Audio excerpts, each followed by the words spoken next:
Una clara demostración, ¿verdad?, ya jurídica, ya a nivel de documentos, de la existencia del Plan Cóndor, ¿ya?, de la Operación Cóndor, ¿ya? Y él luchó gran parte de su vida, porque el resto de su vida, porque este museo que tenía reflejara efectivamente lo que estaba contenido en los archivos del terror, ¿ya? Y este momento que estamos invitando, ¿ya?, tiene como fin reflexionar sobre lo que fue la Operación Cóndor, pero también su presencia hoy día. Ya, hemos visto estos últimos tiempos la generala Richardson del Comando Sur, pasearse por América Latina dando instrucciones, diciendo lo que va a hacer, pidiendo de que no se comercie con China y dándole un carácter geopolítico a toda la relación de Estados Unidos con América Latina. Así que queremos en este momento entonces invitar a Alicia Lira, presidenta de la agrupación de familiares ejecutados políticos, para que nos acompañe.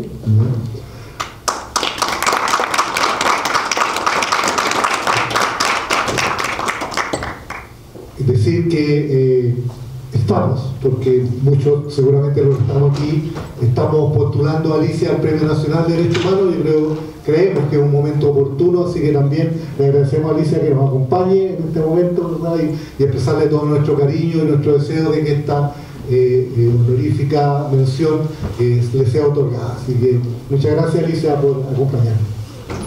También invitamos a Alberto Espinosa, abogado de Derechos Humanos, ¿ya?, integrante del equipo jurídico de San Felipe, y que venía muy activo en la lucha con los derechos humanos, en la defensa. Por favor, Alberto. Y a Pablo Jofré, periodista, periodista, analista internacional, y colaborador de la Universidad de Chile, Hispan TV, ¿ya?, y algunas otras, también un acompañante del observatorio con cierta periodicidad. Partimos entonces este panel, ¿verdad?, invitando a hacer uso de la palabra a Alicia Lira.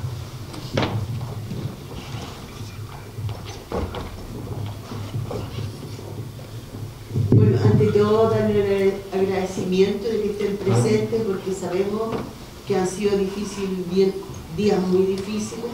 Mucha gente está con problemas en su casa temporal. ¿Cómo te acostumbré a gritar? Se me olvida. Dar las gracias por su presencia, de estar aquí, ya que para mucha gente, incluso cercanos que iban a venir, la situación del temporal lo afectó en todo esto. Así que eso. Bueno, una de las cosas,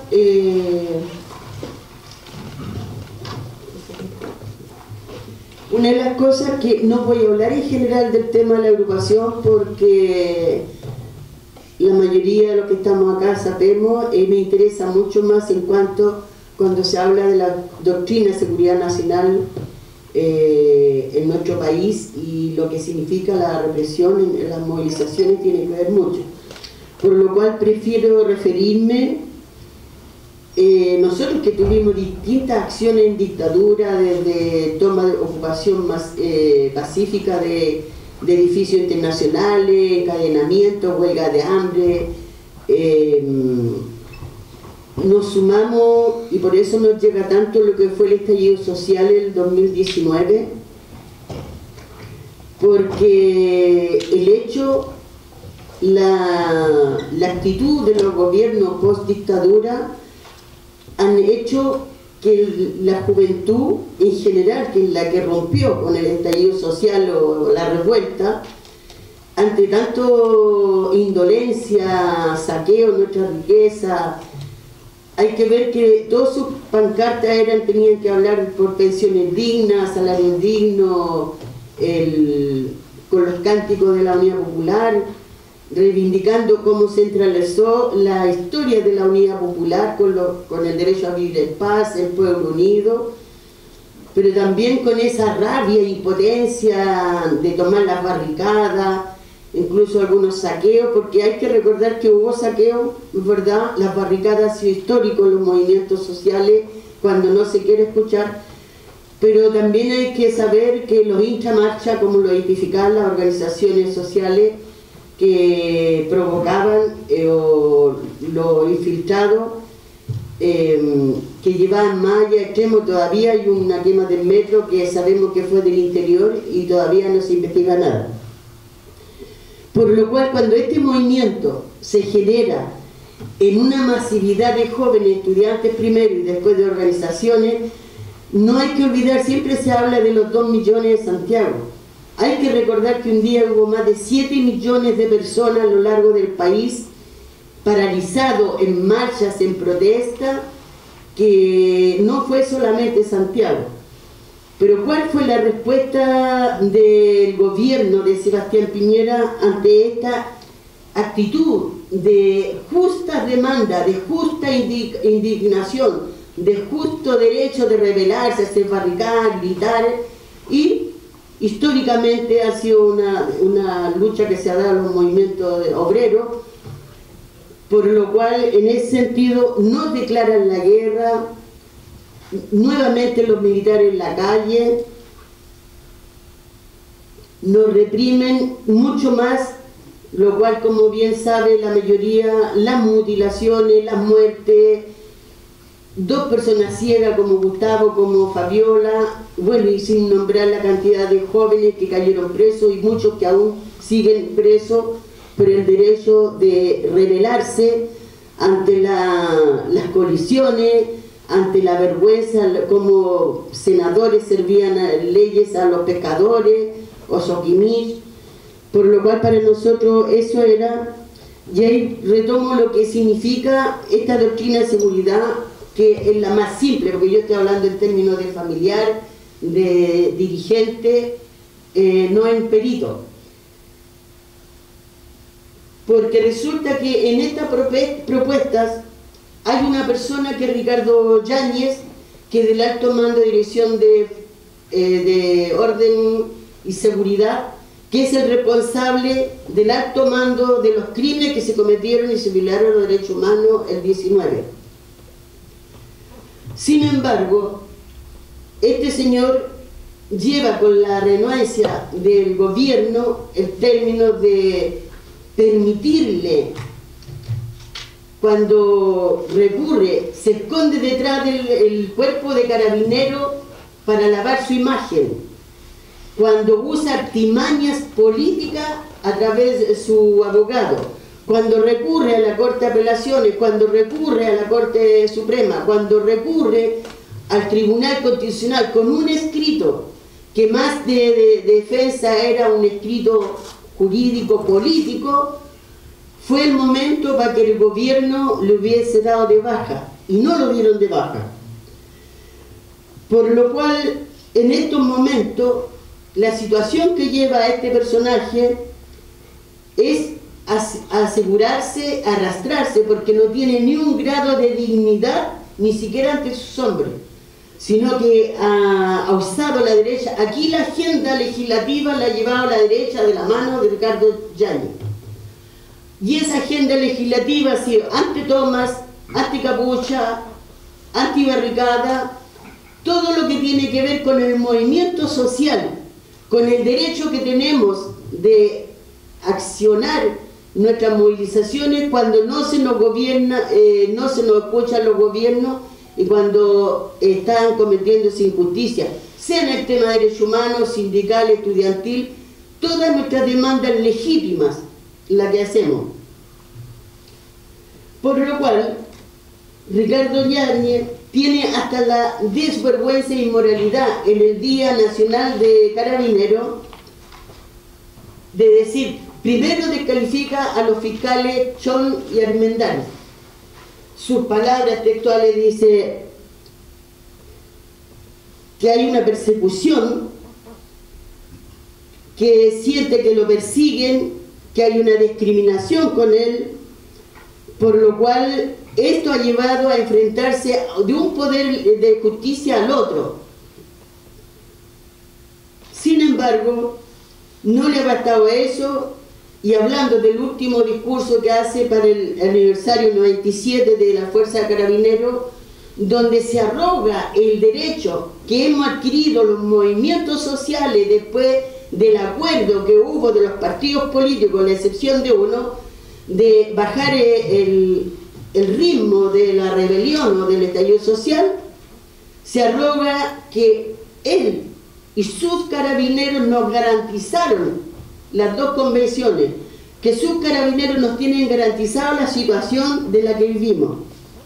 Yo le preguntaría, ¿hasta qué nivel llegó el señor Yáñez? Hay que recordar días atrás, que en los mismos días que expusieron la vida nuevamente los conscriptos y muere uno, Vargas, el conscripto Vargas, matan a 3 carabineros. 3 carabineros en la zona militarizada de la Araucanía, tanto por ejército por carabineros. Y sin embargo, hoy día no hay ningún sospechoso, y qué raro, ya sospechan que los criminales de los 3 carabineros hoy día están fuera del país. A mí me recordó, y creo que a muchos les recordó, los montajes de la CNI en dictadura cuando querían tapar algo o acallar a la ciudadanía. Y para el señor Yáñez fue muy oportuno. Y con esa se ha escondido detrás del dolor de los familiares carabineros, de la muerte de carabineros, para sacar estos proyectos. Por eso van de la mano la ley Nair Retamal, que más que darle más poder al carabinero, también da poder para atacar a las movilizaciones sociales. Y si no, recordar la ley Nair Retamal, la ley, la que nombraba anteriormente, el de Capucha. Por lo cual, hoy día hay que recordar que hoy día seguimos. Cuando se habla que Carabineros nos garantizó, nosotros podríamos decir, bueno, Carabineros, estamos hablando de la muerte, el crimen de Catrillanca, de la operación Huracán. No les vamos a recordar los crímenes terribles que cometieron en dictadura Carabineros de Chile, porque el peor verdugo en la dictadura fue el Ejército de Chile y Carabineros de Chile. Vamos a hablar solamente de los gobiernos post-dictadura. Lo que tiene que, los más que quedaron en evidencia, y no por voluntad propia de ellos, que fue el crimen de Catrillanca, que fue la operación Huracán. Y sin embargo, estas leyes que usan para reprimir movilizaciones, la utilizan también esta ley como la antiterrorista para meter preso a los comuneros mapuches, como así lo ha demostrado en forma vergonzosa lo que le han hecho a Esther y Entur. Por lo cual, eso es lo que quería decir como familiar, como parte de esta sociedad, como parte de este pueblo, que aquí nos siguen escuchando. La muerte de los carabineros, para la buena fortuna del señor Yáñez, lo reafirmó el gobierno, el fiscal le dio un plazo hasta octubre, o sea, la impunidad misma, pero sin embargo con nuestra gente, con los comuneros mapuches, con el hombre trabajador común, no les basta, sino que hay que meterlos presos y secarlos en la cárcel.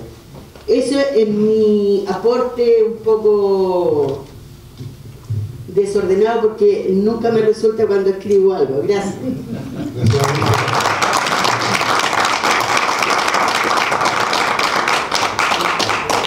Bueno, le ofrecemos la palabra a Alberto Espinosa, que ya lo hemos presentado como derechos humanos de larga trayectoria, ¿verdad? Y mucho respeto por todos nosotros. Así que, Alberto, ahí está un micrófono al lado. Aló, gracias, buenas noches. Desde luego, en primer lugar, agradecer la invitación a este encuentro, conversatorio, como se denomina ahora, en relación a este tema, que el tema era Operación Cóndor, Seguridad Nacional y Derechos Humanos, ¿no? Pero tomándome un poco de las palabras de Alicia Lina, hay una relación muy directa entre lo que la motivación de este foro y lo que ha expresado Alicia, ¿no? Cuando hablamos de los derechos humanos, tenemos que hacer referencia a un principio fundamental de los derechos humanos, que es la garantía de no repetición.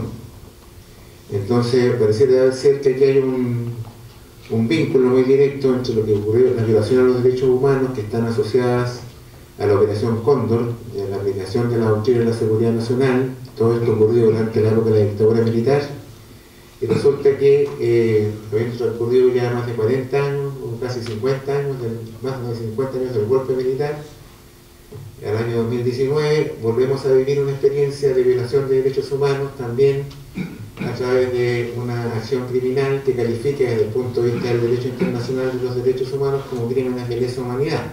Es decir, que son crímenes que se configuran como un ataque sistemático y generalizado en contra de la población civil, así está definido en el Tratado de Roma, y que obedecen a una política de Estado, ¿no? Entonces lo mismo ocurrió con la Operación Cóndor. Ahí entonces como que la historia no hubiera pasado, los años no hubieran transcurrido y nos volvemos a encontrar, ¿no es cierto?, como pareciera ser como que lo que habla Alicia está descontextualizado de la Operación Cóndor, y yo diría que por el contrario no hay ninguna descontextualización, sino que hay una vinculación muy clara de que en el tema de los derechos humanos se sigue estableciendo una lógica represiva y que se traduce en estos crímenes, ¿no es cierto?, que se califican como de lesa humanidad de acuerdo al derecho internacional.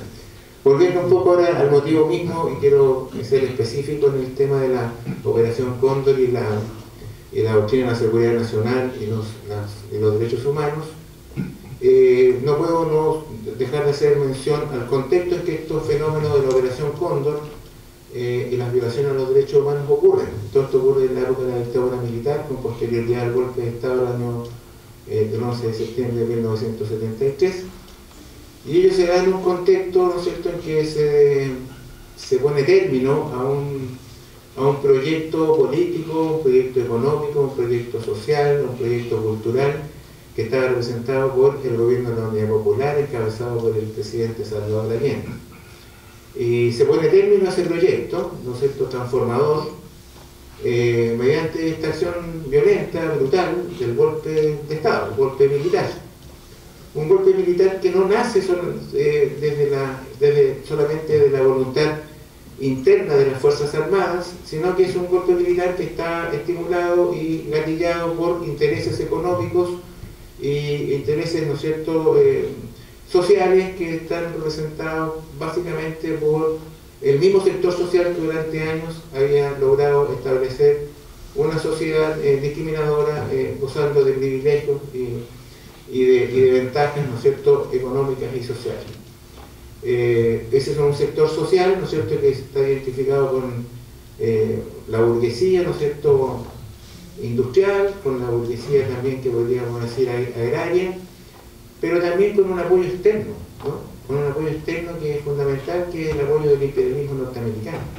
Sin el apoyo del imperialismo norteamericano, este golpe militar no habría sido posible de realizar. Hay un beneplácito, hay una autorización, hay un apoyo explícito al golpe militar por parte de Estados Unidos, ¿no?, y eso ha quedado claramente demostrado por los archivos desclasificados de la CIA, en donde aparece claramente Richard Nixon, digamos, desde el primer momento en que Salvador Allende es elegido, ¿no es cierto?, tratando de impulsar una política destinada a su derrocamiento, ¿no? No está de más señalar que ya desde la elección misma de Salvador Allende, ¿no es cierto?, el 22 de octubre se atenta en contra, o sea, se atenta y se asesina al general Schneider, comandante en jefe del ejército, lo asesinan fuerzas de la derecha, fuerzas fascistas, y que justamente estaban destinados a abortar ya desde su inicio la asunción del mando por parte de Salvador Allende y de la Unidad Popular. Bueno, viene el golpe militar y obviamente la represión se desencadena y se desata, digamos, de la manera brutal que todos conocemos desde el primer día, ¿no? O sea, aquí no hay términos medios en la represión y la brutalidad policial y militar, ¿no?, y la brutalidad por parte de agentes del Estado. Desde el primer día, ¿sí? Que la demostración más elocuente es justamente el bombardeo a la moneda, ¿no? Es un acto de guerra, es un acto de agresión en contra de la población civil, ¿no es cierto?, una población civil que está desarmada, es una población civil que es incapaz de reaccionar frente a un ataque tan feroz, ¿no es cierto?, armado y con las tecnologías, digamos, de armamentistas, ¿no es cierto?, que tiene un ejército. Y se desencadena, ¿no es cierto?, esto que nosotros vinimos a conocer como el fenómeno de la violación de los derechos humanos. Y todo esto se da dentro de un contexto de aplicación, justamente aquí viene el vínculo que hacemos con este tema, el fenómeno de la doctrina de la seguridad nacional. Que la doctrina de la seguridad nacional, que está vinculada en sus orígenes a la Escuela de las Américas, que es una escuela formativa de los militares norteamericanos, ¿no es cierto?, orientada a poner freno a todo el proceso de cambio y desarrollo que se viene incubando en América Latina a partir de la Revolución Cubana, y que dentro de ese contexto se incluye, ¿no es cierto?, el desarrollo de la Unidad Popular en Chile. Bueno, esta doctrina de la seguridad nacional lo que hace, ¿no es cierto?, es comprometer a las Fuerzas Armadas, que están institucionalizadas como un organismo destinado a salvaguardar, ¿no es cierto?, la seguridad externa de los países, de los estados, pero a través de esta doctrina de la seguridad nacional lo que se hace es involucrar a las Fuerzas Armadas en una lucha interna contra un enemigo interno, y el enemigo interno es el marxismo, es toda corriente ideológica, ¿no es cierto?, que pretenda poner en jaque o en riesgo los intereses, ¿no es cierto?, de la oligarquía, del imperialismo, ¿no es cierto?, y pretende transformar un sistema económico, ¿no es cierto?, que está claramente identificado como un sistema capitalista. De manera que en ese contexto se da esta doctrina de la seguridad nacional y se compromete a las Fuerzas Armadas en una lucha interna contra un enemigo interno, desnaturalizando el rol que le corresponde de manera natural, ¿no es cierto?, a las Fuerzas Armadas como una institucionalidad, ¿no es cierto?, armada para defender, ¿no es cierto?, de una amenaza externa. Bueno, en esto se da entonces este fenómeno de la Operación Cóndor, que podríamos decir que es una operación de articulación que tiene su origen en Chile. Esto de la Operación Cóndor tiene su origen en Chile. Yo traje aquí algunos documentos que me parece que son interesantes de leer, ¿no? Aquí voy a leer uno que se llama, que esto es una nota, una carta, mejor dicho, una invitación que hace Manuel Contreras Sepúlveda, coronel director de Inteligencia Nacional, ¿no? Todos conocen a Manuel Contreras, el Mamo Contreras, ¿no es cierto?, un criminal feroz. Manuel Contreras Sepúlveda dice esta nota: saluda muy atentamente al señor jefe de investigaciones del Paraguay, don Pastor Coronel, y junto con tener el grato placer de saludarle, le hace llegar los más sinceros agradecimientos por la cooperación prestada para facilitar las gestiones relativas a la misión que debió cumplir mi personal en la hermana República del Paraguay, y estoy cierto que esta mutua cooperación continuará en forma siempre creciente para el logro de los objetivos comunes coincidentes en ambos servicios. Contreras hace propicia la oportunidad para testimoniar los sentimientos de su consideración más distinguida y rogándole la consideración de sus muy gratas órdenes en esta. Santiago, 25 de septiembre del 75. Después de esta misma nota, de otra nota también una invitación dirigida a el general de división don Francisco Brites, jefe de la Policía de la República del Paraguay, donde también lo invita a una reunión de trabajo de Inteligencia Nacional que se realizará en Santiago de Chile entre los días 25 de noviembre y el 1 de diciembre del año 1975. Es decir, una invitación formal que está suscrita por, aquí está el documento, está extraído a propósito de lo que señalaba acá el compañero, de los archivos, ¿no es cierto?, del terror que se obtuvo en Paraguay, ¿no? Se lograron obtener esta documentación muy valiosa que permite, digamos, reconstruir un poco la historia, y es una historia que tiene estas características, ¿no?, con una invitación formal de Manuel Contreras, con su membrete, con sus timbres, en fin, dirigida al jefe de la Policía de la República del Paraguay, a un encuentro a realizarse entre los días 25 de noviembre y el 1 de diciembre del 75. El coronel Contreras ruega al señor general Brites honrarle con su presencia y, si lo estima, hacerse acompañar por algunos asesores, ya que espera que esta reunión pueda ser la base de una excelente coordinación y mejor accionar en beneficio de la seguridad nacional de nuestros respectivos países. Es decir, esto no es más que el puntapié inicial, ¿no es cierto?, la invitación que hace Manuel Contreras a los diversos servicios de inteligencia de América Latina. En ese tiempo estaba dirigido a Argentina, esta invitación a Paraguay, a Uruguay y a Bolivia, Vamos a ver a quién más está invitado acá, estos agentes de inteligencia. Estamos acá, pero son todos los principales servicios de inteligencia de América Latina que están invitados cordialmente a esta reunión. Y esto da lugar entonces al surgimiento de esta llamada Operación Cóndor, ¿no? O sea, todo muy claramente, muy formal, además, no sé, que no se trata de cuestiones que hayan sido hechas como en la clandestinidad, sino que están cubiertas de una formalidad propia de estos militares, ¿no? Bueno, ahí tenemos entonces, efectivamente, finalmente, esto se realizó. Esta reunión, que se inició el 25 de noviembre en Chile, en la Operación Cóndor, y ahí se realiza esta reunión de coordinación con una tabla, primera reunión de trabajo, también este es un documento obtenido de los archivos secretos, ¿no es cierto?, del terror, de archivos del terror, en donde aparece incluso aquí el primera reunión de trabajo de inteligencia nacional, un índice, fundamentos de esta reunión, proposición, países participantes, sede del sistema y visión general, esquema orgánico, propuesto, mecánica de consulta, programa general, programa de trabajo, informaciones para los asistentes y claves. Dentro de esta reunión se estableció un sistema de claves y de encriptación de comunicaciones, que aparece acá en el documento, ¿no? En donde aparece un abecedario y debajo de ese abecedario, ¿cierto?, otras letras que alteran un poco el sentido del común del abecedario, y de esa manera ponen hasta un ejemplo. Usted escribe vengan pronto a un encuentro y lo transcriben por la X, M, N, I, H, J, K, no sé cuánto, y tú, haciendo la traducción con el código ya establecido, logra establecer que en realidad dice vengan pronto a una reunión.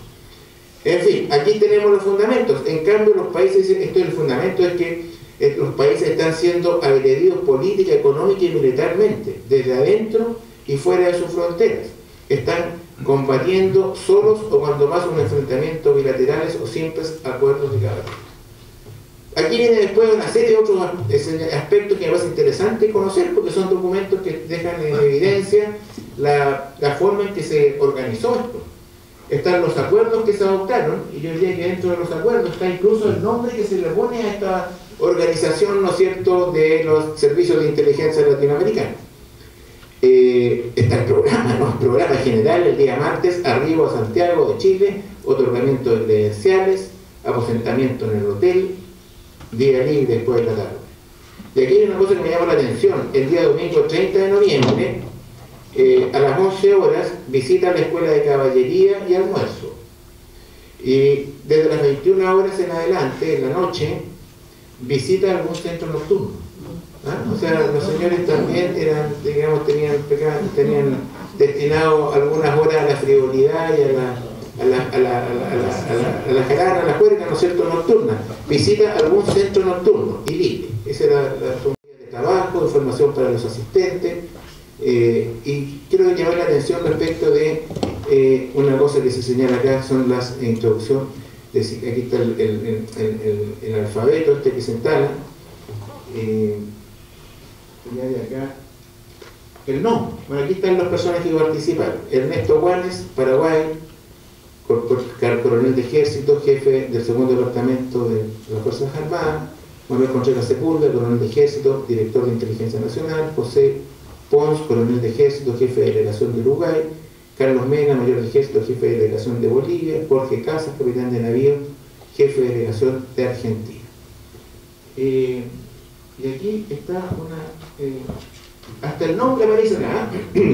Dentro de los acuerdos que se adoptaron, el presente organismo se denominará Cóndor, aprobado por unanimidad, conforme a la moción presentada por la delegación de Uruguay en homenaje al país sede, ¿no? O sea que esto quedó claramente formalizado, y esto porque nosotros, digamos, me parecía interesante dar cuenta. Es muy largo el documento, tiene varios aspectos que son interesantes, pero es bueno conocer como de la fuente directa, ¿no? Porque uno conoce la Operación Cóndor y qué fue, qué no fue. Bueno, aquí está cómo se estructuró esta organización criminal, ¿no es cierto?, destinada a coordinar a los servicios de inteligencia bajo los conceptos de la doctrina de la seguridad nacional, para combatir internamente a todas las fuerzas, ¿no es cierto?, que ellos identificaban con el marxismo.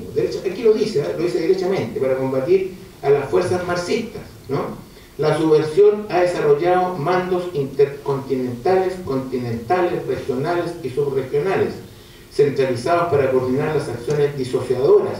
A manera de ejemplo podemos citar la Confederación Tricontinental de La Habana, la Junta Coordinadora Revolucionaria para el Sur, etc. Todos ellos amenizados con toda suerte de comités de solidaridad, congresos, comités, en fin, festivales, conferencias, ¿no? Entonces, esta era la finalidad de esta organización que se tradujo bajo esta denominación de Operación Cóndor.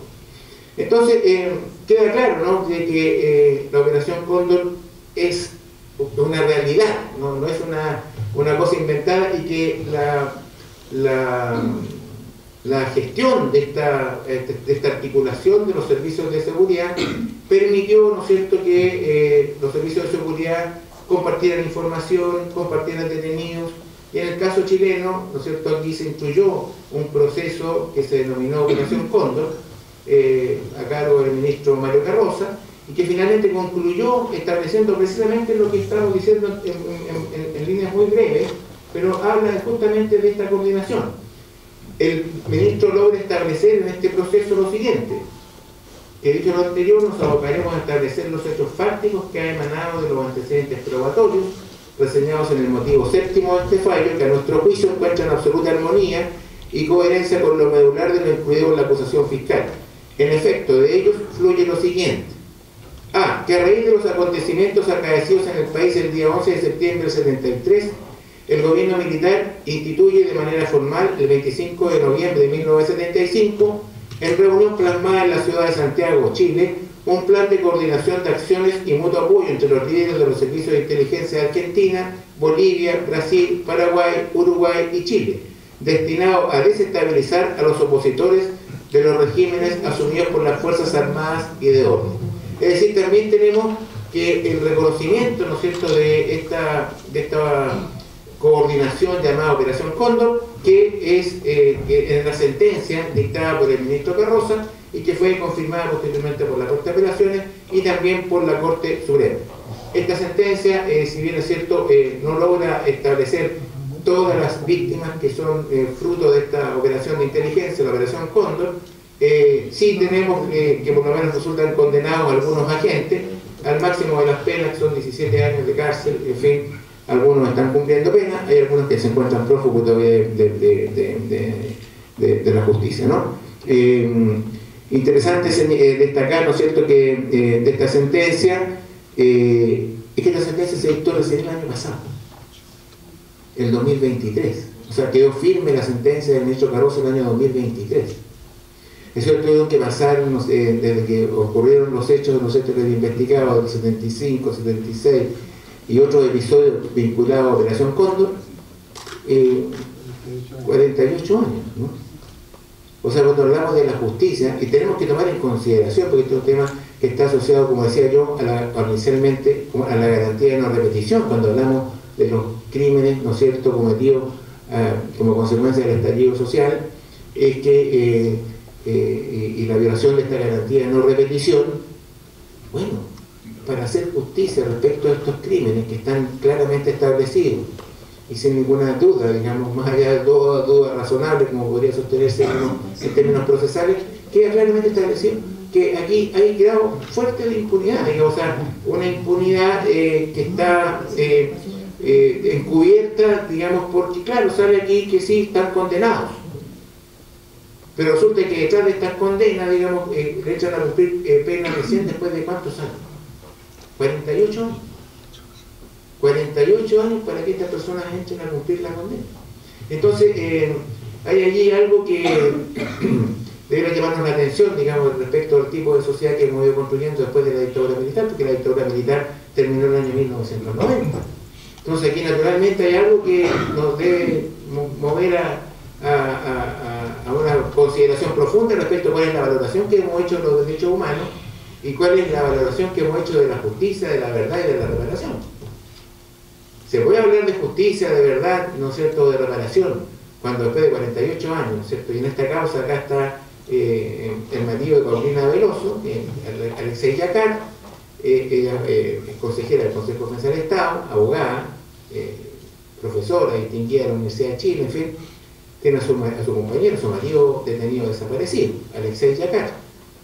Y recién viene a encontrar ahora la sentencia condenatoria y reparatoria, y todavía no se puede ejecutar la sentencia porque todas las acciones de reparación que establece esta sentencia respecto de Alexei Yacar todavía no se pueden implementar porque requiere financiamiento, que era una biblioteca, que colocar el nombre de una plaza, todavía no se puede lograr, digamos, esa reparación simbólica para dejar en evidencia, ¿no es cierto?, la brutalidad criminal que se dio en torno a esta operación Cóndor.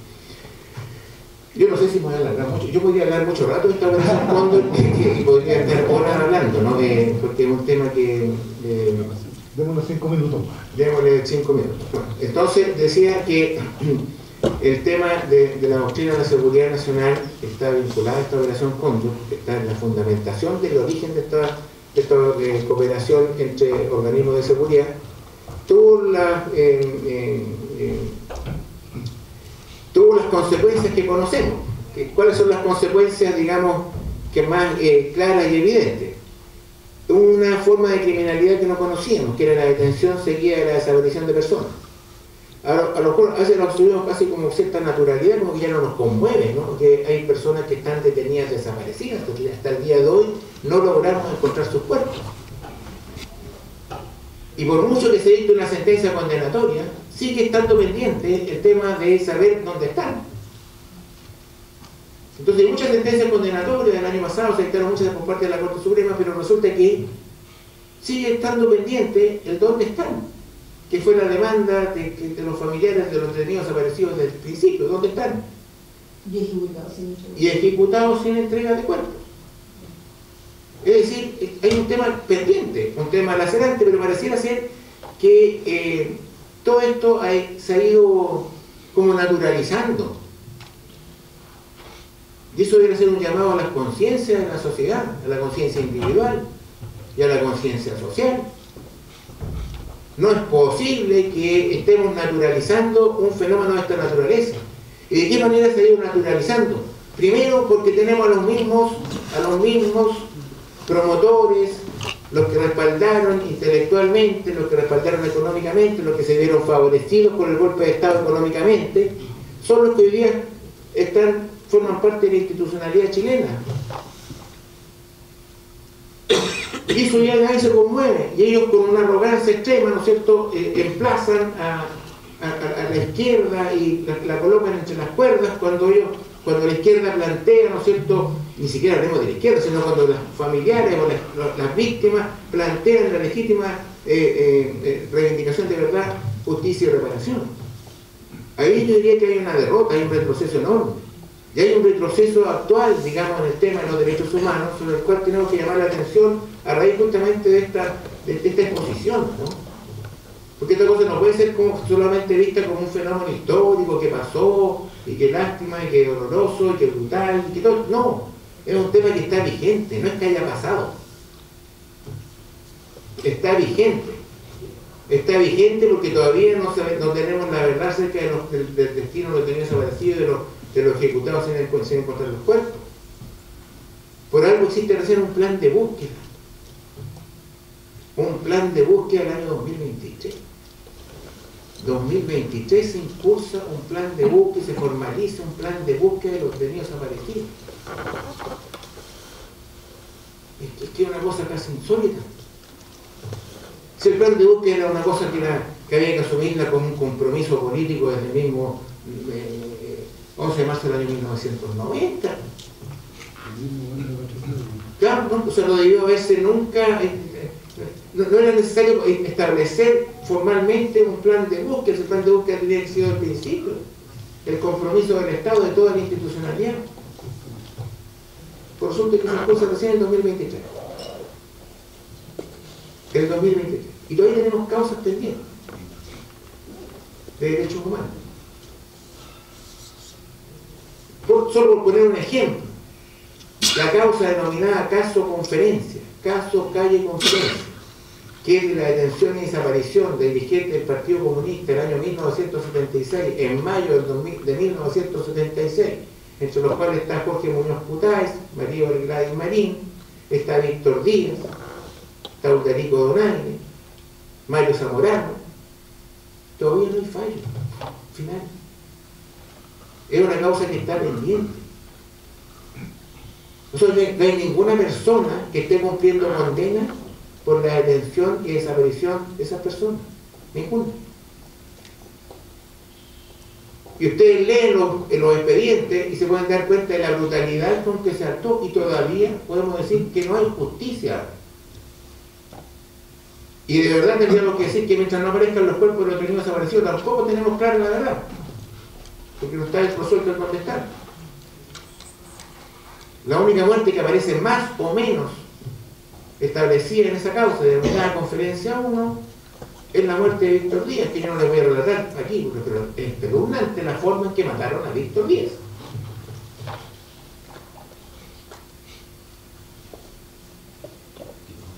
Lo ahogaron con una bolsa, lo quemaron, es como soplete, es decir, las condiciones en que mataron a Víctor Díaz, que está acreditada con los testimonios de los mismos agentes, algunos agentes, y del Hermosillo, se logró establecer que Víctor Díaz fue asesinado, brutalmente, como todos los demás detenidos desaparecidos. Todos los detenidos desaparecidos, antes de hacer la desaparición, fueron torturados. Y no hablar de los ejecutados políticos. Si Víctor Jara es ejecutado político, ¿cuántos impactos de bala tiene Víctor Jara? ¿25? ¿25 impactos de bala? Esa fue la forma en que fue asesinado Víctor Jara. ¿Y cuándo salió el fallo de Víctor Jara? El año pasado. El año pasado terminó recién la causa, y recién ayer acaban de capturar a uno de los criminales prófugos. Es decir, este tema de la operación Cóndor, de la doctrina de la seguridad nacional, que no ha logrado ser erradicada, lamentablemente, porque ahora se la aplica a los mapuches, porque esta doctrina de la seguridad nacional permanece vigente, y porque no hay otra explicación cuando hablamos de la militarización del Gualmapu. Y voy a hablar de Gualmapu, porque Gualmapu no se puede decir Gualmapu. El que habla de Gualmapu se pone al margen de la ley, ¿no? Porque parece ser que eso atenta contra la soberanía nacional. Pero la militarización del Gualmapu responde a la misma lógica de involucrar a las Fuerzas Armadas en la persecución de un enemigo interno. Y cuando hablamos de la doctrina de la seguridad nacional, que decimos que es justamente, que se forja desde la Escuela de las Américas, es para comprometer a las Fuerzas Armadas en el combate a un enemigo interno. ¿Y qué otra razón podemos dar para la presencia de los militares bajo este estado de emergencia o de excepción constitucional, que ya no es de excepción, que lo mismo nos pasaba en la dictadura, cuando decíamos estado de excepción, que se renueva. Bueno, ahora tenemos el estado de excepción renovado en la zona de la Araucanía. Ya deja de ser de excepción, ya es un estado permanente. Entonces la doctrina de la seguridad nacional también está presente ahí.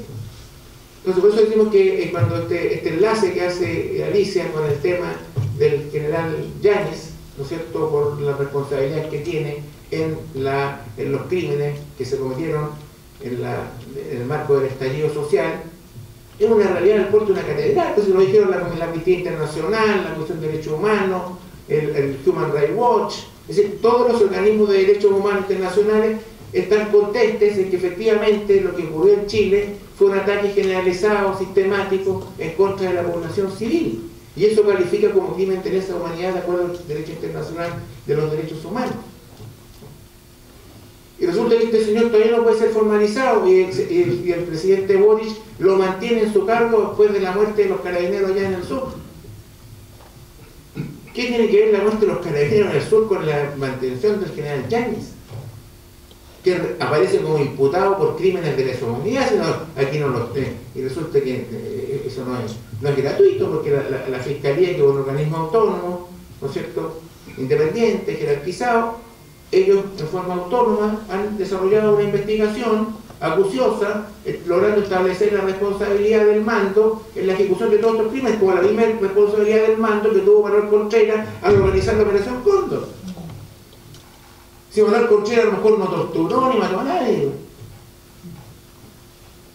aunque sí lo hizo. En Tejas Verdes sí lo hizo. No lo hizo en términos materiales, ¿no? En directo, pero sí hay una autoría, digamos, intelectual, hay una autoría, digamos, de esa naturaleza. La misma autoría que puede tener Yáñez. O sea, no hay diferencias en ese sentido, ¿no? La misma autoría que tiene Yáñez. Es decir, un autor, ¿no es cierto?, que instruye, que da órdenes, pero cuando hablamos de los traumas oculares, eso no puede ser calificado como una cosa fortuita o casual. Cuando se repite, ¿no es cierto?, en Santiago, en la comuna de Ranque de Conchalí, en la comuna de Recoleta, en la comuna de Santiago, en la comuna de Maipú, se repite en Rancagua, se repite en Concepción, es porque hay una orientación, ¿no es cierto?, y una instrucción, una aceptación de un determinado comportamiento policial para reprimir, ¿no es cierto?, a la población civil, y que todo coincide con que se trata de impactos de bala dirigidos a los rostros de las personas y que producen estos traumas oculares. Y eso se llama doctrina. Sí, se llama doctrina. Sí, gracias. Bueno, muchas gracias.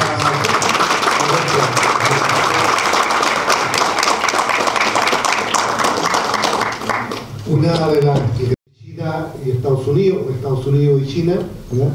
Y también con nuevas acciones. Nosotros hemos querido invitar a Pablo Jofre para que nos hable de ese espacio tan grande que está profundamente marcado hoy día por la guerra en Gaza, por la situación que vive el pueblo palestino, ¿ya? También como una marca, ¿verdad?, que está dejando la época, ¿ya?, donde se debilitan todos los sentimientos humanitarios, donde se debilita el control sobre los espacios bélicos, donde de la vida de las personas dejan de tener valor. Entonces, ofrecemos la palabra a Pablo para este momento.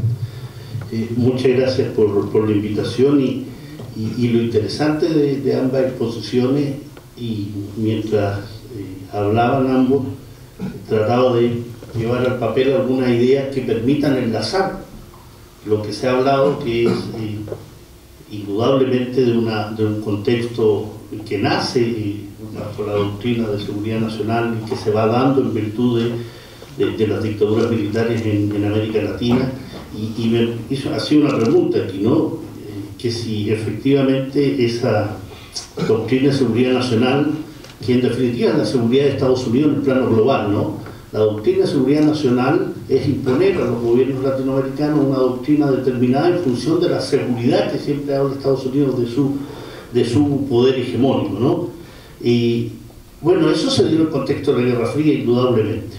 Y una Guerra Fría que concluye como hito con el fin de la ex Unión Soviética, con la caída del campo socialista, y por tanto comienza lo que en el seno de las Naciones Unidas en su momento el ex secretario general Solana, ¿cuál era el apellido? Javier Solana. No, sí, el peruano, hablo de Perú, hablo de en ese momento Cuellar. Javier Pérez del Cuellar. Y dar a conocer lo que se llama el nuevo orden mundial. Es decir, superamos la Guerra Fría y entramos en un nuevo orden mundial. Un nuevo orden mundial marcado específicamente por un hecho crucial, que es la invasión de Irak en virtud de esta nueva política del surgimiento o resurgimiento de una superpotencia mundial como era Estados Unidos, en función de la caída de la Unión Soviética y lo que significaba como contrapeso global a ese poder hegemónico norteamericano. La invasión de Kuwait representó ese paso estratégico y paradigmático desde el punto de vista de comenzar esa nueva era para este occidente, digo, en función de un control absoluto de los recursos energéticos del planeta, ¿no?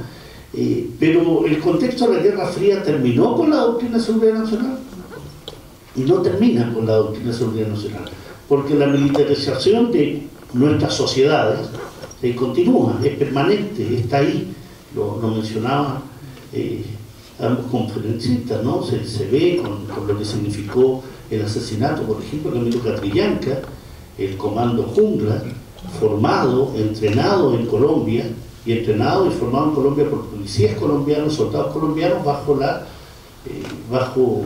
la directriz del Mossad israelí. Es decir, hay también una connotación muy potente de cómo enmarcar esa doctrina en función de los nuevos tiempos, pero sin dejar de perder el poder hegemónico que algunos quieren seguir manteniendo, ¿no? Y en ese plano, entonces, esa doctrina que termina desde el punto de vista teórico con la caída del campo socialista, pero que comienza esta nueva era y que tiene un nuevo hito a partir del año 2001 con lo que significó los atentados en Estados Unidos del 11 de septiembre, que marca ya no este nuevo orden mundial, sino la intensificación de lo que George W. Bush padre, hijo, porque el padre fue el del año 1991, el del 2001 establece la guerra contra el terror.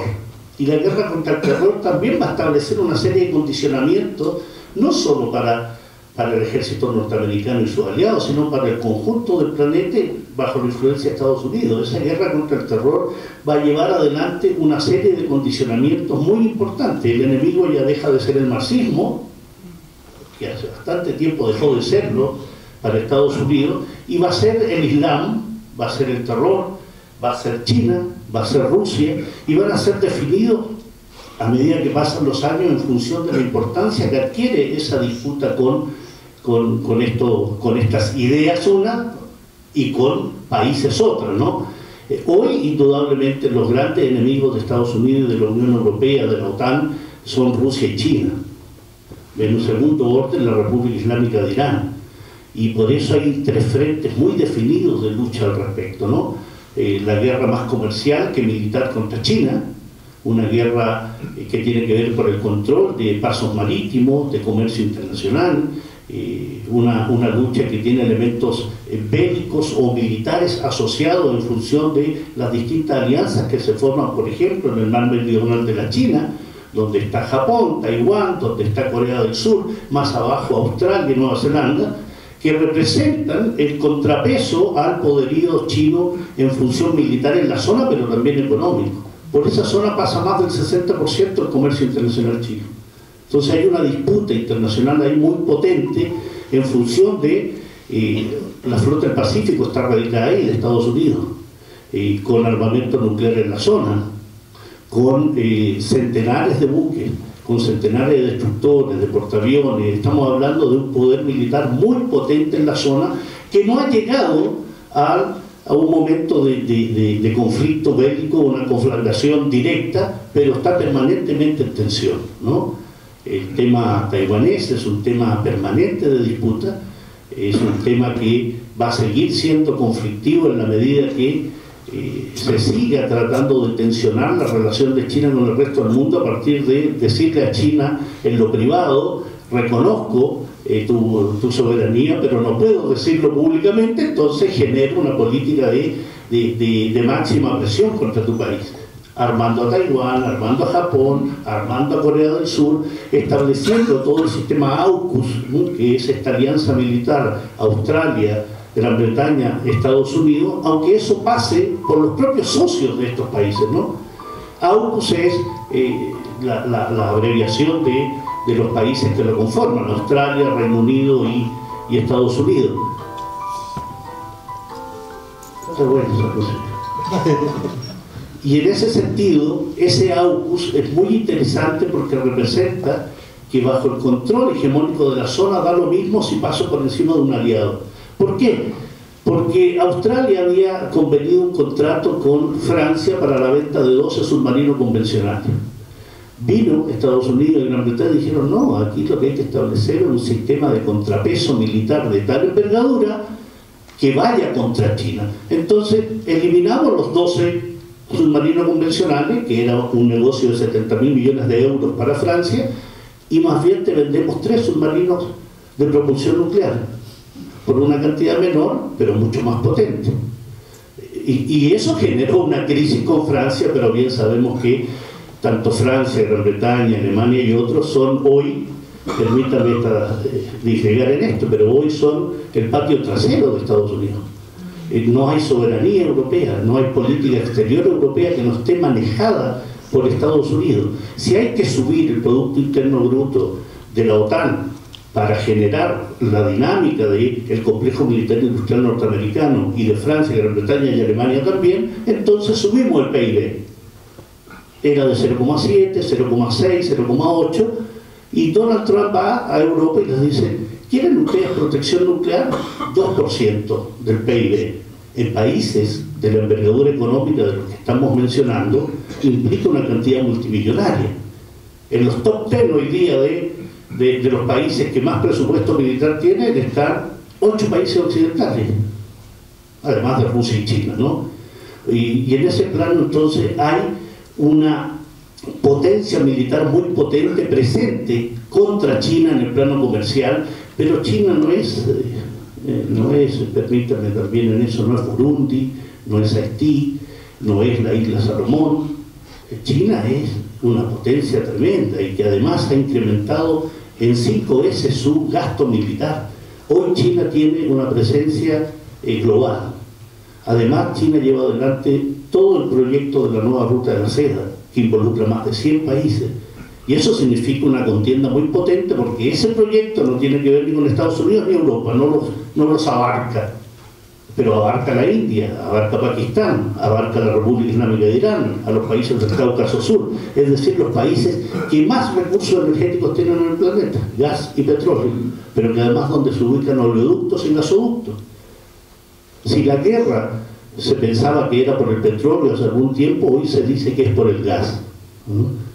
Pruebas al canto, ¿no? La guerra en Ucrania, que no es una guerra que haya comenzado, y ahí paso al segundo frente de conflicto, ¿no? La guerra en Ucrania, que se le da como un hito, todo se le da un hito. La Primera Guerra Mundial comienza con el asesinato del archiduque Francisco José. No comenzó ahí. Tiene que ver con otros elementos, no es el hito, no es lo coyuntural. La situación en Ucrania comienza antes de febrero del año 2022. Tampoco comienza en febrero del año 2014, cuando las fuerzas europeístas y otanistas derrocan al presidente Viktor Yanukovych en el Euromaidán ucraniano, ¿no? Aupado, financiado y avalado por Occidente, principalmente por Europa y Estados Unidos. Comienza en 1991, cuando con la caída de la ex Unión Soviética, la caída del bloque socialista, los acuerdos de garantías de seguridad exigidos por la Federación Rusa se fueron al tacho de la basura a medida que la OTAN iba avanzando hacia la frontera occidental de Rusia. Y no es que haya avanzado en función de unos cuantos miles de soldadillos, ¿no? No, bases militares. Hay más de 60 bases militares, ya que parte del trabajo del observatorio también es dar cuenta de esa presencia, de esa doctrina de seguridad nacional que se expresa también en bases militares. Y Rusia está rodeada por más de 60 bases militares. Desde el Báltico, Letonia, Lituania, Estonia, pasando por Polonia, hasta el sur, en Turquía. Es decir, estamos hablando de 31 países que conforman la OTAN, que son parte de una política agresiva contra la Federación Rusa. Por tanto, cuando se presenta ante la narrativa mundial que Rusia se arma, que Rusia representa una amenaza, que Rusia representa un avance hacia Europa cuando hace alianzas con Bielorrusia, o cuando impide que las revoluciones de colores en las ex repúblicas soviéticas se concreten, entonces Rusia es una amenaza. Y así lo declara la OTAN, el principal enemigo es Rusia. Es decir, se genera una narrativa mediática, pero se generan las acciones que combinan y avanzan hacia un enfrentamiento. Porque cuando se habla de defensa de los derechos humanos y agarran vestidura a los países occidentales y acusan a Putin y dan una orden de detención contra Putin en virtud de un elemento llamado el secuestro de niños, ¿no?, en el Donbass. Y tú dices, bueno, ¿y qué pasa con las órdenes de detención de muchísimos criminales de guerra y lesa humanidad? Por dar un ejemplo, Tony Blair, José María Aznar, George W. Bush. ¿Por qué ellos? El famoso informe Chilcot, que es un informe elaborado por el señor Chilcot de Gran Bretaña, en el cual daba la determinación que nunca existieron armas de destrucción masiva en Irak para que fuera invadido. no existía, fue un invento, nunca tuvo armas de destrucción masiva.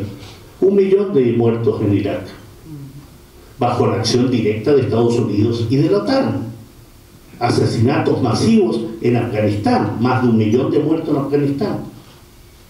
Del 2011 a la fecha, y ahí me detengo porque ese es un tema aparte de Asia Occidental, pero cuando ustedes consideran la intervención de la OTAN, la intervención de Estados Unidos en países como Afganistán e Irak, por ejemplo, significa 2 millones de muertos, millones de desplazados, millones de refugiados. Entonces, cuando se define lo que es un genocidio, por ejemplo, da plenamente bajo el Estatuto de Roma los crímenes de lesa humanidad, establecen asesinato, homicidio intencional, exterminio. ¿Qué es un genocidio? Exterminio o eliminación sistemática de un grupo humano por motivos de raza, etnia, religión, político, nacionalidad. Se dan todas las condiciones para que sean acusados de esos crímenes. Todas. Entonces, cuando el presidente Putin es acusado, junto al encargado de la niñez en Rusia, de crímenes de guerra y lesa humanidad, y por tanto se dicta una orden de detención, y ahí quizás podemos discrepar, porque mi opinión respecto a la Corte Penal Internacional, siendo un organismo independiente, jurídicamente independiente, es lisa y llanamente que baila al compás del que tiene la plata para poner la música, porque es un organismo que requiere financiamiento de gobiernos, de organizaciones no gubernamentales y de particulares. Los dos principales proveedores de financiamiento de la CPI son Japón y Alemania, los aliados fundamentales de Estados Unidos. Por tanto, si hay que ejercer presión, se ejerce por ahí. Rusia tenía excelentes relaciones con parte importante de la Unión Europea, específicamente con la Alemania, con Angela Merkel.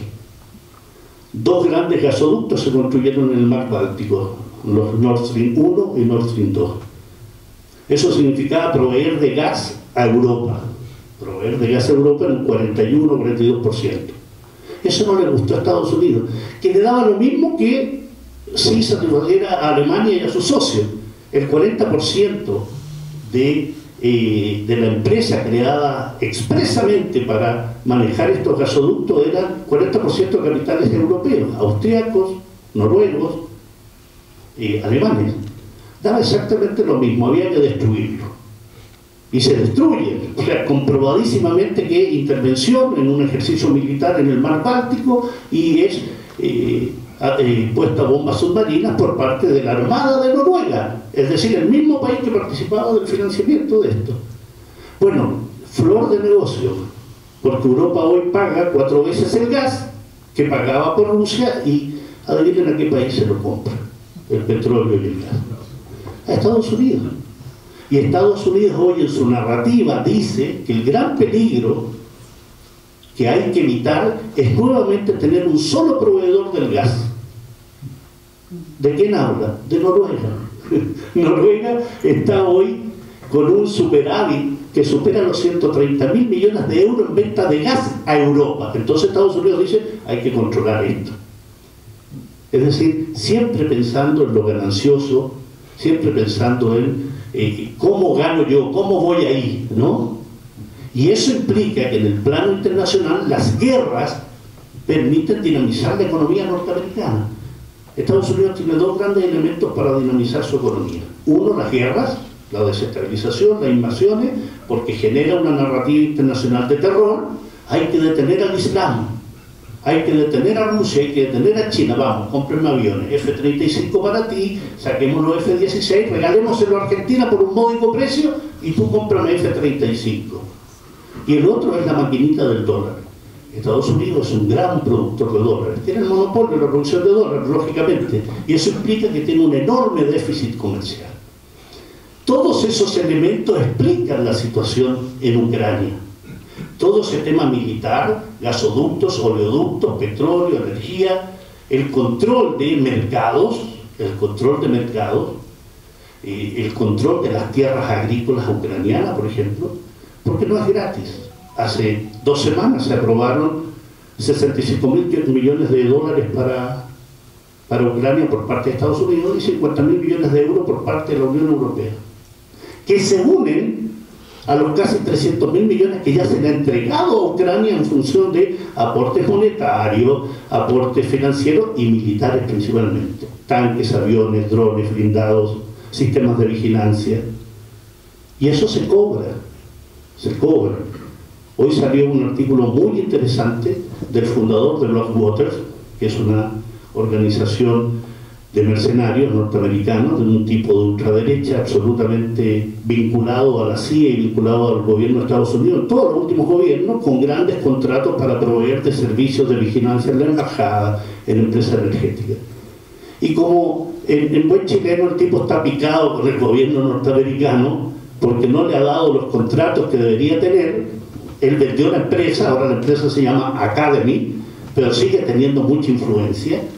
Entonces declara de que Estados Unidos está ganando 5 veces lo que está invirtiendo en Ucrania. Le entrego 65.000, pero la recuperación va a ser de 300.000. Es un país hipotecado.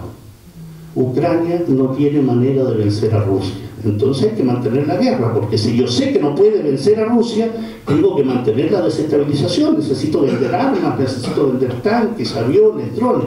Vamos intensificando. Aunque haya ya 220.000 militares ucranianos muertos, está lo mismo. Son monedas de intercambio.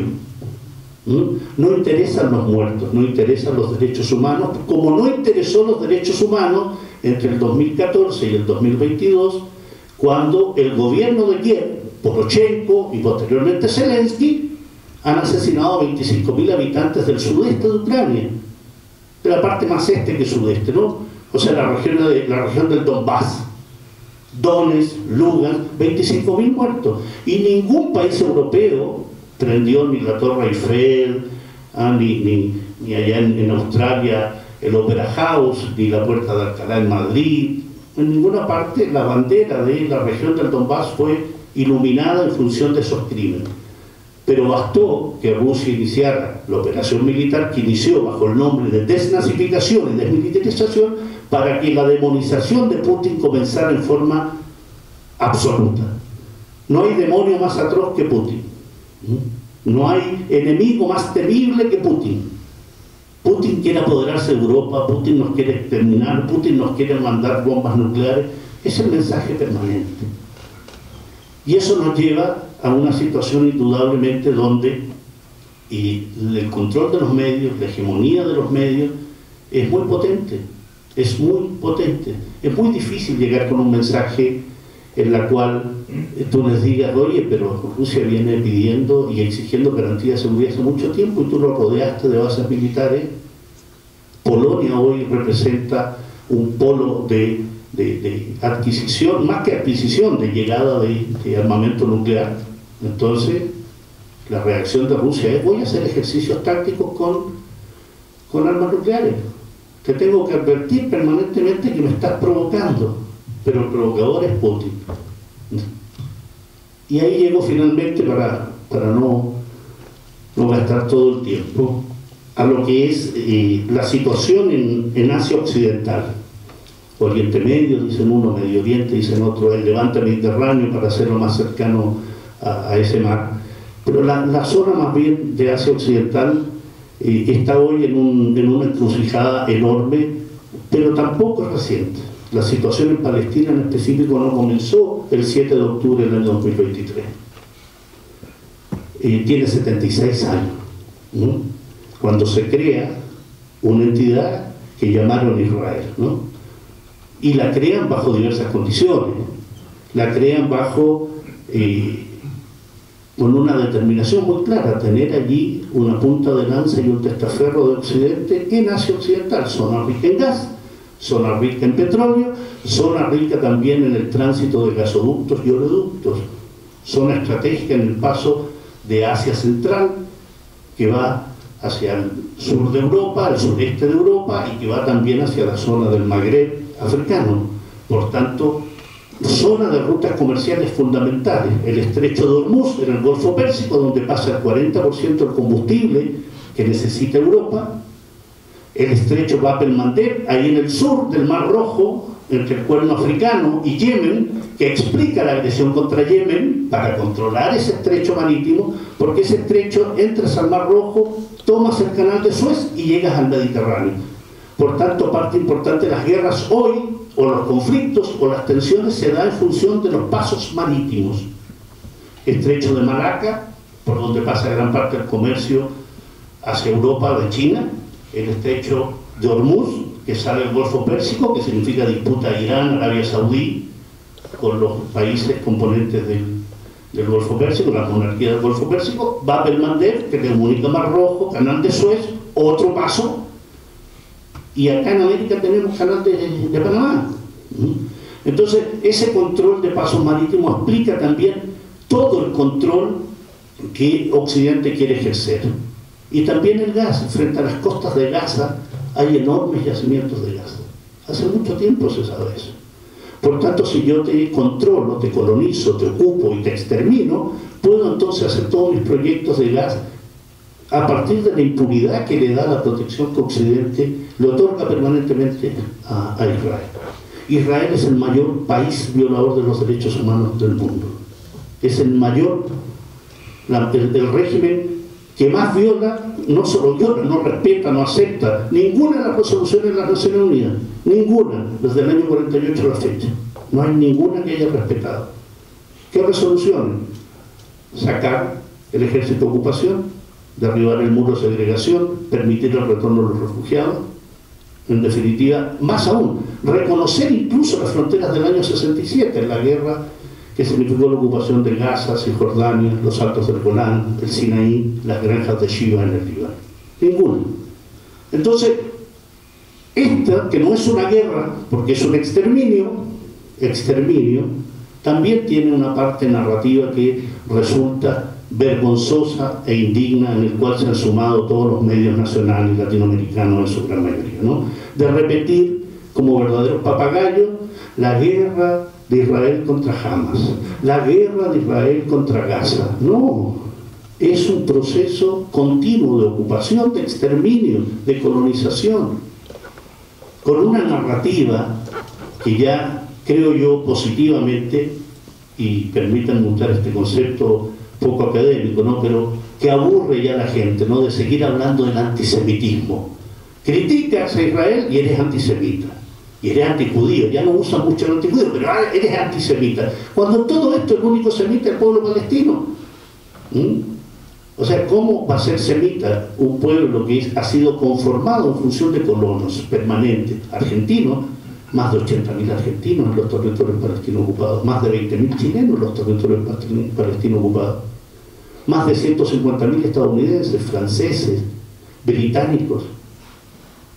O sea, aquí es bien interesante, y esto como un tema, tal como lo hizo el invitado al repetir las cartas de invitación de Contreras, esto es muy similar a la conferencia de Wannsee. La conferencia de Wannsee fue una conferencia de los jerarcas nazis efectuada en febrero del año 1942, donde en una mansión en las afueras de Berlín se reunieron y definieron la solución final al problema, a la cuestión judía, ¿no? Entonces se reúnen, ágape, traguito, conversamos y definimos la manera de poder exterminar de mejor forma a esa población. ¿Cuántos trenes utilizar? ¿Qué días, qué vías, qué maneras, qué recursos poner, quién se hace cargo, etcétera, etcétera, etcétera? Eso mismo se hace con Palestina, solo que en conferencias de Wannsee permanentes. Viaja Anthony Blinken, el secretario de Estado norteamericano, se reúne con Netanyahu, se reúne con Yoav Galán, el ministro de la guerra, se reúne con los partidos políticos y definen la mejor manera. ¿Saben? Vamos a construir un puerto en Gaza para entrar ayuda humanitaria. Pero se está exterminando la población. Llevas 7 meses de un incremento del exterminio. Porque insisto en el tema, esto no comenzó el 7 de octubre. Entre el 1 de enero del 23 y el 6 de octubre del 2023, ya Israel había asesinado a 500 palestinos. Ya había asesinado así. Y eso es más o menos el promedio anual, que tiene ciertos saltos. El 2014, 3.000 palestinos, solo en una jornada, en 2 semanas de agresión. El 2012, 1.500, también en un par de semanas. El 2008, Gaza está bloqueada el año 2006, del 2006. He tenido la oportunidad de estar en Palestina en un par de ocasiones y la violación a los derechos humanos ahí es permanente, en todo sentido, en todo sentido. El que ustedes quieran mirar, autopistas exclusivas para colonos, muro de segregación en Cisjordania, que divide pueblos, aldeas, ciudades, que divide casas de sus centros de cultivo. No se les marca con un número como lo hacían los nazis con los creyentes, con los europeos de creencia judía, ¿no? Pero se les da tarjetas distintas. Verde para los estudiantes, azul para los trabajadores, que es la misma manera, ¿no? Exterminios permanentes. Entonces, los derechos humanos con respecto al pueblo palestino no existen. No se les llama palestinos, son árabes. Están invisibilizados. También con los 3 líderes de Hamas, porque hay que mantener la política del equilibrio. No sé si me equivoco, quiero terminar con esto, pero en el derecho internacional no existe la autodefensa de la potencia ocupante. No existe. Eres una potencia ocupante y por tanto tienes una serie de derechos de ser ocupante, perdón, de deberes por ser ocupante. Pero sí existe el derecho a autodefensa de la población ocupada. ¿Y quién podría negar el derecho de la población palestina que después de 76 años se levante ocasionalmente, ¿no? Intifada del 88, intifada del 2000, 2008, 2012, 2014, 2022, hoy se levante porque las condiciones en que viven son propias de deshumanización absoluta. No dicho por Pablo Jofré o dicho por un abogado de derechos humanos, está dicho por todos los organismos internacionales que no hacen absolutamente nada por cambiar esa situación, más allá de los diagnósticos y más allá de denunciar, ¿no? Entonces, indudablemente la violación a los derechos humanos ahí no es casual, no es coyuntural, es una definición, es una política de exterminio, es la política de solución final que Israel y sus aliados ha definido para el pueblo palestino. Exterminio. Porque cuando comienza la agresión contra Gaza, la narrativa propia del sionismo, que tiene mucho poder mediático, porque ojo, el sionismo no es solo Israel. Joe Biden se define como sionista. Él dice, no soy judío, pero soy sionista. Emmanuel Macron, Rishi Sunak, el primer ministro de Gran Bretaña, el señor Olaf Scholz, la señora Ursula von der Leyen. Acá al lado tenemos un sionista, peligroso para América Latina, muy peligroso para América Latina, el señor Javier Milei. Y en Chile tenemos numerosos sionistas, numerosísimos. El señor Jaime Quintana, por ejemplo, la señora Loreto Carvajal, la señora María José Hoffman. Hay muchísimos que son parte del apoyo permanente que se le hace a Israel en la defensa de Israel para tratar de sacar. Ahora están más calladitos, ¿no? Están piola. Y están piola porque indudablemente, ¿cómo vas a defender a un régimen genocida como este en función de 35.000 asesinados, 90.000 heridos, 10.000 palestinos bajo los escombros, el 75% de toda la infraestructura de viviendas, sanitarias, escuelas, hospitales, mezquitas en el suelo, ¿no? Entonces, en ese plano, indudablemente, si alguien no cree que esto es un genocidio, no solo está equivocado, sino que debería hacerse una revisión respecto a qué considera que es un genocidio, ¿no?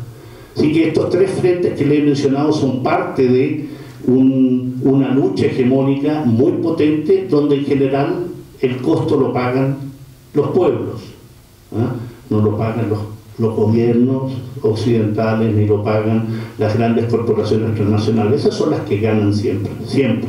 En la guerra pierden los pueblos y ganan los grandes intereses. Así que en ese plano creo que es importante informarse, discutir, y en ese plano lo que están haciendo los estudiantes de la Universidad de Chile es un ejemplo, porque es lo que hay que hacer. Yo tuve una charla con ellos el viernes pasado y suelo ser políticamente incorrecto al respecto, entonces les digo, me alegro mucho, voy a ver el vaso medio lleno, pero ustedes se han demorado 7 meses en hacer esto. 7 meses. 7 meses con una rectoría que el mismo día del inicio de la campe de los estudiantes había invitado a la viceministra de Economía de Ucrania para una charla para hablar de paz, los proyectos de paz de Ucrania. Entonces la señora Rosa Devés podrá tener mucha impronta académica, todo lo que ustedes quieren, pero indudablemente está atrás de cualquier determinación de apoyo al pueblo palestino, y esto va a generar y está generando una serie de situaciones conflictivas en la Universidad de Chile, que se supone una universidad que debería estar a la cabeza en estos temas, ¿no? Hay mucho que hacer, mucho que decir. Los invito a leer, a ver otras alternativas narrativas de comunicación, si quieren saber de elementos centrales de lo que está aconteciendo en Asia Occidental. Hay medios en español, libaneses, palestinos, sirios, están presentes ahí. Entonces podemos leer de otra forma y podemos, por último, sopesar la situación. Y termino con esto, ¿no? Ojo con Javier Milei, porque influye sobre Chile también. La señora Patricia Bullrich viajó a Estados Unidos, se entrevistó con la FIT, con el FBI, con la CIA, con congresistas republicanos, llegó de vuelta a Argentina, llamó a la ministra del Interior chilena, Carolina Toá, le dijo que en Chile había células dormidas de Hezbollah en Iquique, como en Bolivia, como en Venezuela, en la triple frontera, y mueve entonces un circuito de declaraciones, y tiene que salir el presidente Boris para exigir disculpas al gobierno argentino, porque Chile tiene controlado todos esos elementos. Entonces no hay ningún control de esa narrativa, porque esa narrativa se impone con medios que no tienen vergüenza en repetir absolutamente lo que viene de las grandes directrices de los medios de comunicación internacionales. Eso. Gracias, Pablo.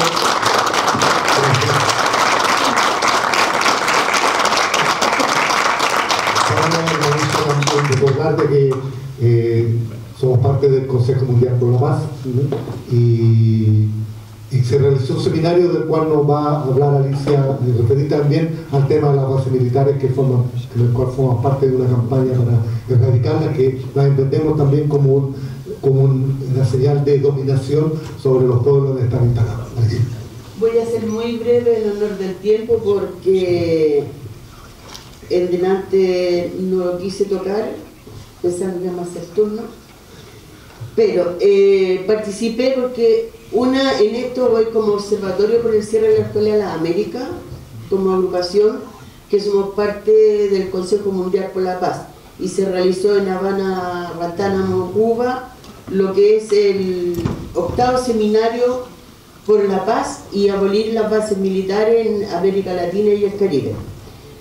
Este encuentro por la paz, incluso uno de los temas que llevamos como observatorio, que era reivindicar el trabajo de declarar la América Latina y el Caribe como zona de paz, se reivindicó nuevamente. Y para no alargar, porque creo que la hora acá debe estar contemplada, participaron 30 delegaciones, que realmente a mí me impresionó, y 80 partes de personas que iban en las delegaciones, entre ellos Chipre, que no está incorporado, Noruega, que me acordaba de esto, que también participaron, y una inquietud por el hecho de abolir las bases militares, bueno, en Guantánamo, por lo que significa que la base militar más grande que se apropió Estados Unidos, que es Guantánamo. El hecho, la preocupación, voy a leer mejor porque así quiero ser más eficaz. En el tema central del encuentro ha sido la defensa por la paz, así como la defensa y la proclama, como lo reiteraba recién, que lo llamamos nosotros como Chile. Trabajar por la construcción de la paz continental implica de la manera urgente. Esta es una petición que se le hace a los gobiernos de Colombia, Brasil y Argentina, que abandonen su estatus de socio global y aliado a la OTAN. Demandar el cierre de las bases e instalaciones militares extranjeras de los Estados Unidos en la OTAN y en todo el mundo. multiplicar en la campaña internacional un mundo por paz sin armas nucleares, químicas, biológicas y revelar su presencia en las bases de instalaciones militares extranjeras. Acá se hizo mucho énfasis en la ciberguerra que hay hoy día, porque hoy día es fácil para los imperios o Estados Unidos instalar bases militares. La tecnología a veces no necesita territorio, no necesita espacio, y eso es lo que se puso en debate en esta, rechazar la campaña también de la ciberguerra, desinformación comunicacional emprendida desde Estados Unidos y la OTAN. Quien recuerda que hoy día Europa, como bien decía Pablo, se ha convertido en el patio trasero, ya no solo somos nosotros, América Latina, sino que Europa. En relación al genocidio que se comete contra el heroico pueblo palestino, en parte el Estado sionista de Israel, en complicidad con el imperialismo norteamericano y la Unión Europea, los participantes acuerdan. Hay que recordar que en todas partes nosotros hemos denunciado que Estados Unidos, aparte del doble juego de dar caridad, porque lo que él le da, lo que da en alimento es caridad, sin ningún respeto hacia el pueblo palestino, porque está pasando las armas. El doble juego que tiene de aparecer con una cara a un lado, pero todos ya saben en esta forma como la atrocidad que hemos visto, este genocidio a través de la televisión jamás visto, se ha visto también el doble juego, porque bien mencionaba Pablo, hay un noticiario de Deutsche Welle alemán, que en cierta forma recibimos más noticias de el real genocidio palestina, que de los noticiarios chilenos, con sus matices que lo tienen, pero ahí viene uno, tiene que sacar sus propias conclusiones. Exigiendo lo inexorable bien el del ejercicio real del derecho inalienable del pueblo palestino a la libre determinación y a construir su propio Estado independiente. Había delegación de Haití, donde habla de que no quieren más que vayan los gobiernos, la fuerza de paz que van. Haití sufre una grave situación humanitaria y de seguridad que agudiza la inestabilidad social y la pobreza causada por siglos de saqueo colonial y neocolonial, su desarrollo e intervención extranjera. El pueblo haitiano, dice el delegado, tiene derecho a encontrar una solución pacífica, sostenible y duradera en los enormes desafíos que enfrenta sobre la base del pueblo, del pleno respeto a su autodeterminación, soberanía e independencia, por lo que expresamos nuestra solidaridad al pueblo haitiano. Nos oponemos a cualquier intervención militar a este país y apoyamos el plan de desarrollo social que beneficie a la hermana nación. Expresamos también nuestra solidaridad con el pueblo cubano, que continúa con gran esfuerzo por alcanzar una sociedad socialista más justa, próspera, democrática y sostenible, así como transmitiendo el saludo fraternal y reconocimiento al pueblo de Guantánamo y sus autoridades por la cálida acogida. Quiero decir que los tres ejes en términos de la plenaria se vio con el pueblo haitiano, palestino, saharaui y Cuba. 4, que se tiene que ver en la forma de hacer acciones, de denunciar, de mantener, y también en la preocupación que hay en términos de estas bases militares, que como recordaremos en Colombia, que el país que más bases militares tiene en América Latina y el Caribe, y que la lucha que ha dado, que decía la delegación ahí, fueron como 3 delegaciones, por lo cual esa es nuestra preocupación que tiene que ver, y no podía dejar al alcance la atrocidad del gobierno sionista y los sionistas de Israel. Como decía Pablo, no tiene necesidad de usar números. Yo estuve el 2016 en 5 ciudades en Palestina, en pequeñas cosas que se parecen que para la Palestina. ¿Cómo se dice? Los tanques de agua que tienen las casas arriba de cada ciudadano los palestinos es blanca. Ustedes ven los tanques de agua arriba de una casa, es que ahí vive un israelí. El tanque de los palestinos es negro. Hay calles especiales. A nosotros nos hacían pasar por calles donde el palestino en su propio territorio no puede pasar. Entonces, en ese sentido, este seminario que el 8º se ha hecho a través del Consejo Mundial, que este es muy breve, un trabajo de 4 días, y que realmente hay una preocupación en términos de estos genocidios, sobre todo Palestina. Estuvo representado un integrante de una delegación de Palestina, que el delegado era un joven, por lo cual para nosotros era importante darle a conocer parte de estas resoluciones que tenemos sobre lo que fue el encuentro de la dignidad, de la lucha, la autodeterminación de los pueblos, y dejar claro, no solamente el imperio estadounidense, sino que lo que ha sido Inglaterra, Francia y otros, que han saqueado nuestros países y después quieren someter, porque aquí no es, como decía Pablo, no es que hago más, sino que Estados Unidos quiere tener el poder absoluto, no es si que deben o no, quieren el poder absoluto, y esa es la forma que lo ha demostrado por siempre. Muchas gracias. Gracias. Tenemos un ratito, a ver si alguien quiere hacer una pregunta, decir algo, mientras no sea muy largo, le agradeceríamos mucho que no fuera muy largo, pero le ofrecemos la palabra para, o que pregunten algo. ¿Hay alguien que quisiera decir algo, preguntar algo, dar alguna opinión? Verónica, adelante, tiene la palabra. Solamente quiero preguntar, especialmente a Alicia, si hay alguna esperanza concreta en que el plan de búsqueda sea real, o sea algo ofrecido que después nos digan no se pudo concretar, no hay condiciones. ¿Hay esperanza de parte de las familias hacia el gobierno que realmente se concrete el plan de búsqueda? Bueno, yo siempre respondo que nosotros no hablamos de esperanza, y siempre digo, hasta aquí el gobierno hizo lo que ningún otro gobierno por 50 años, un plan de búsqueda que ético y políticamente era la obligación desde el primer día haberlo planteado. No se ha hecho.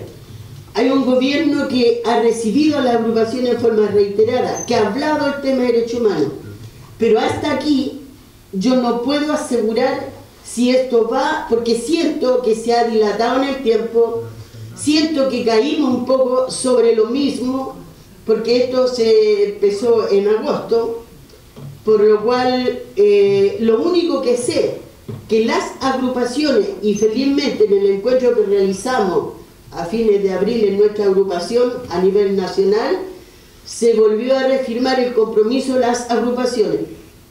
No confiar ni esperar, sino que estar alerta y movilizarse, porque hasta aquí no vemos nada concreto, pero sí vemos una página entera de la hoja del Mercurio, donde se supone que hay lugares que pueden haber, cuando siempre las agrupaciones hemos dicho, no hay que dar lugares, y el ministro lo sabe, el gobierno lo sabe, porque se crean falsas expectativas a los familiares de las víctimas, porque como decíamos, son 1.100 víctimas de ejecución con desaparición, que los mataron, escondieron sus cuerpos, y detención con desaparición, que aún no aparecen sus restos. O sea, los familiares han buscado. Pero son 1.100 familias enteras que viven esta agonía, esta permanente, y que no han esperado, que hemos luchado. Porque cuando a mí un periodista me dice, ¿y usted qué espera? Nosotros nunca hemos esperado nada. Nosotros accionamos, exigimos, pedimos y nos movilizamos. Por lo cual, para mí, hasta este momento, no tengo una confianza que vaya allá. Habrá un ministro de buena disposición que está comprometido, pero aquí es un problema de política de gobierno. Y hasta aquí, en muchas cosas que tienen que ver también con la violación de derechos humanos del estallido social, no se han cumplido, y esos son precedentes que nos llegan a nosotros también. Es cierto, somos familiares de víctimas o víctimas de un marco distinto que fue la dictadura, pero el sufrimiento de las víctimas, el sufrimiento de los familiares de las víctimas es el mismo. Por lo cual, en ese sentido, nosotros seguimos exigiendo y pidiendo, y ver en este tiempo en qué vamos, porque hasta aquí no hay nada que se haya ejecutado en la práctica en algún lugar. Eso quería. ¿Alguien más? ¿Alguien más ofrezco la palabra? Si no... Bueno, gracias Alicia, gracias Alberto, gracias Pablo. Esperamos volver en una cercana oportunidad a profundizar en esos temas que son tan necesarios. Muchas gracias a todos los que han venido.